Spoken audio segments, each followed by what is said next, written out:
আমি মোহাম্মদ জাহিদুল ইসলাম। আমার দোকানের নাম রিয়ন ইলেকট্রিক এবং আমি অনেক দিন যাবৎ ব্যবসা করে আসতেছি।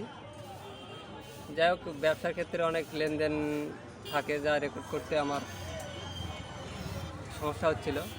আমি ভাবছিলাম যে কোনো অ্যাপ পাওয়া যায় কি না, যে ডিজিটালভাবে লেনদেন করলে যা সহজে আমার ক্ষেত্রে সহজে হবে বা সহজে পাওয়া যাবে, মানে খুঁজতে হবে না, হারানোর ভয় থাকবে না। এমন সময় আমি অ্যাপসটা, এই টালি খাতা অ্যাপসটা পেলাম এবং এটা আমি ইউজ করতেছি, খুব ভালো। এবং বাকি যখন যে লেনদেন হচ্ছে দৈনন্দিন হিসাব, সেটাও সংরক্ষণ হচ্ছে, প্লাস কাকে কত টাকা লেনদেন করলাম সেটাও রেকর্ড হচ্ছে এবং কত টাকা বাকি থাকছে তার ফ্রি এসএমএসের মাধ্যমে জানানো হচ্ছে। সিম যদি কোনো দিন নষ্ট হয়ে যায় বা মোবাইল হারিয়ে যায়, সেক্ষেত্রে আমি এই অ্যাপসের মাধ্যমে আমার নতুন সিম রিপ্লেস করে মোবাইলে উঠালি এবং আমি আবার পুনরায় আমার তথ্যগুলো পাব।